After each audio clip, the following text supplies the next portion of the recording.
নমস্কার বন্ধুরা, আজকে আমি আপনাদেরকে দেখাচ্ছি আমার ব্যালকনির ছোট্ট চারাগুলো, যেগুলো সদ্য বেরিয়েছে মূলোর শাকগুলো।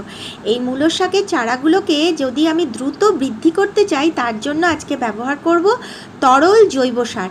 আর যেটা আমি একদম বাড়ি থেকে তৈরি করেছি, করতে কিন্তু আমার এতটুকু পয়সা খরচা হয়নি। কারণ বন্ধুরা, এখন গাছগুলো আমাদের খুব ছোট ছোট, এই ছোট্ট গাছগুলোকে কিন্তু বেশি শক্ত শক্ত সার ব্যবহার করলে গাছগুলো একদম মারা যাবে। তাই আমি আজকে কি ব্যবহার করছি সেটাই দেখাই। এই যে কলার খোসা, আমরা প্রত্যেকেই বাড়িতে কলা এনে থাকি, এই কলার খোসাগুলো ফেলে দিয়ে থাকি, কিন্তু এগুলো আজকে আমি ফেলবো না, এগুলো দিয়েই তৈরি করব। তো প্রথমে আমি কলার খোসাগুলো দেখুন ছোট ছোট টুকরো করে নিয়েছিলাম, এবং টুকরো করে নিয়ে আমি জলের মধ্যে ভিজিয়ে রাখবো দুদিন পরে এই সারটা একটা সুন্দর তরল জৈব সার তৈরি হয়ে যাবে। আর এই কলার খোসার মধ্যে রয়েছে প্রচুর পরিমাণে পটাশিয়াম, আর এই পটাশিয়াম আমাদের গাছের পক্ষে প্রচুর প্রচুর উপকারী, তা আমরা সকলেই জানি। নমস্কার বন্ধুরা, আপনাদের সকলকে আমার চ্যানেলে স্বাগত জানাচ্ছি।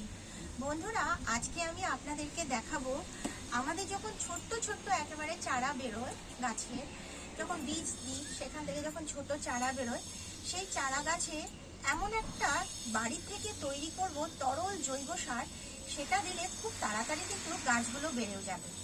কারণ এই যে ছোট ছোট চারাগুলো, এই চারা গাছগুলোতে কিন্তু আমরা এখন কোনো রকম সেরকম স্ট্রং সার কিন্তু আমরা দিতে পারবো না। যেমন ধরুন খোল বা নিম খোল বা সর্ষের খোল বা শিম কুচি, হাড়ের গুঁড়ো, এই ধরনের কোনো সার কিন্তু এখন আমরা দিতে পারবো না, দিলেই কিন্তু গাছগুলো মারা যাবে।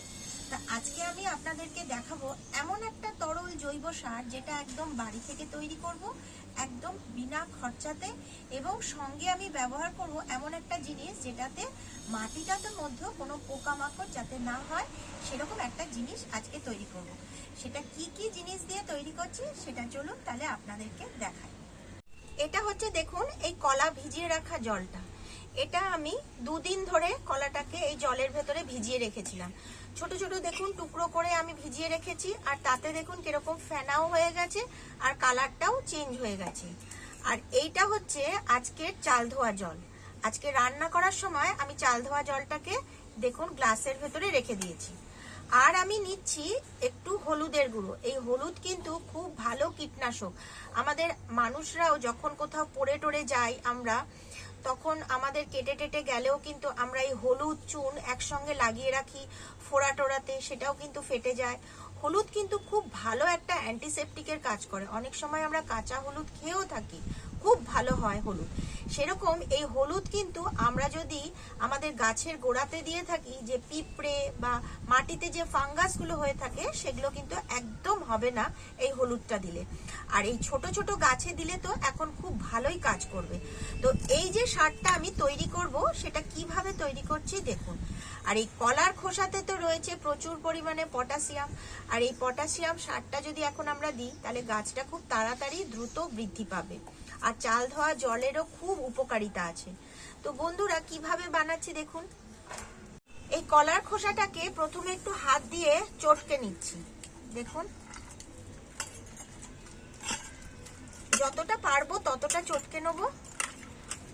কিন্তু এই যে কলার খোসাটা চটকানোর পরে এই যে খোসাগুলো থেকে যাচ্ছে, এইগুলো কিন্তু ফেলবো না।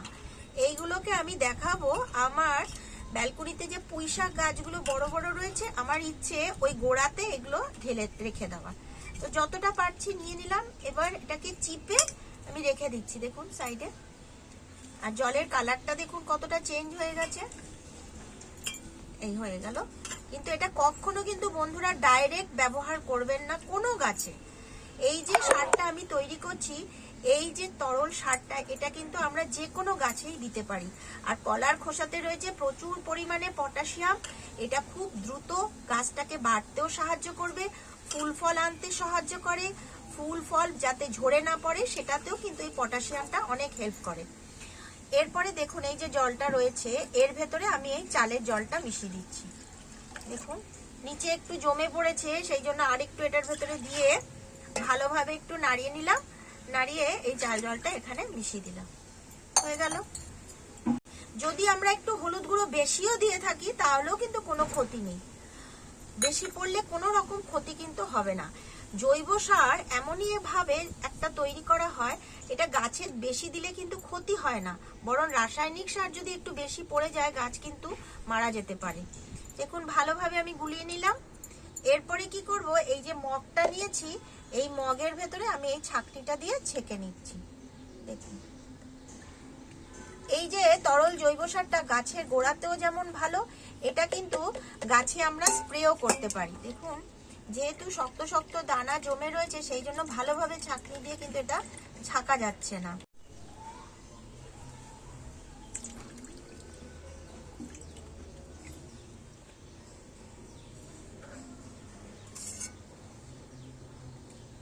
আবার আমি ছেঁকে নিলাম অনেকটাক্ষণ নিচে থাকার জন্য। দেখুন একটা নিচে থিতিয়ে পড়েছে। এটা কিন্তু খুব ভালো একটা তরল জৈব সার বন্ধুরা, যে কোনো গাছেই আমরা এটা ব্যবহার করতে পারি। যে কোনো গাছে, ফুল গাছে আমরা দিতে পারি, জবা ফুল গাছে, আমরা অপরাজিতা গাছে, যে কোনো গাছে আমরা এই সারটা কিন্তু শুধুমাত্র ইনডোর প্ল্যান্টের ক্ষেত্রে কিন্তু কখনোই আমরা এটা ব্যবহার করব না। আউটডোর যে কোনো গাছে আমরা এটা দিতে পারি, তাতে কিন্তু কোনো রকম ক্ষতি হবে না। ফল গাছে দিলে তো খুব ভালো উপকার হয় বন্ধুরা, এবং ফুল গাছে দিলেও খুব ভালো হয়। মানে আমি আমার ব্যালকনির বেশিরভাগ গাছে কিন্তু এই রকম ভাবেই সার তৈরি করে আমি আমার গাছগুলোতে দিয়ে থাকি। খুব কম আমি কিন্তু রাসায়নিক সার ব্যবহার করে থাকি, খুবই কম। আর এতে কি হয় বন্ধুরা, আমার খরচাটাও কম হয়, আমার খরচাও সেরকম হয় না। সম্পূর্ণটাই দেখুন আমি রান্নাঘর থেকে পেয়ে গেছি। কলা ফেলে খাওয়ার পরে আমরা খোসাটা ফেলে দিই, সেইটা দিয়েই তৈরি করে নিচ্ছি এই সারটা। দেখুন বন্ধুরা, আমি কিন্তু সবসময় চেষ্টা করি খুব কম খরচাতে ব্যালকনিতে বাগান করতে। আর সেটা যদি আপনারা যদি আমার ভিডিওগুলো ফলো করে থাকেন, তাহলেই বুঝতে পারবেন কিভাবে আমি কম খরচাতে বাগান করে থাকি, গাছ লাগাই এবং গাছের পরিচর্যা করি এবং কীটনাশক ব্যবহার করি।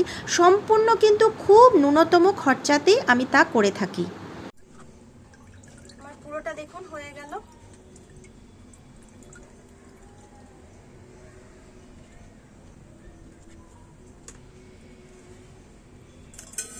আমি এখানে রেখে দিলাম, আমি গাছে ব্যবহার করে দেবো।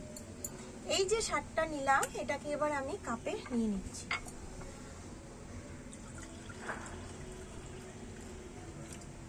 এবার আমি এটা গাছে দেবো।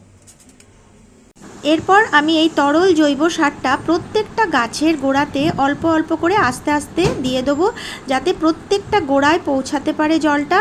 আর মাটিটাকেও সুন্দর করে ভিজিয়ে দেবো, যেন মাটিতে যদি কোনো পোকামাকড় থেকে থাকে তাহলে পোকামাকড়গুলো মারা যাবে। আর দেখবেন কিছুদিনের মধ্যেই গাছ কত সুন্দর এবং সুস্থভাবে বড় হচ্ছে এবং প্রচুর পাতাও বেরোবে এবং সুস্থ থাকবে গাছটা। আপনারা এই সারটা কিন্তু 10 দিন অন্তর অন্তর প্রত্যেকটা গাছে কিন্তু ব্যবহার করতে পারেন। বাকি যে জলটা রয়েছে সেই জলটাও আমি নিয়ে নিলাম এখানে। পুরো জলটাই আজকে আমি এখানে ব্যবহার করে থাকব এবং সমস্ত মাটিটাকেও আমি দেখুন সুন্দর করে ভিজিয়ে দিচ্ছি। বন্ধুরা, আজকের ভিডিওটা এখানেই শেষ করছি। আপনারা সবাই ভালো থাকবেন।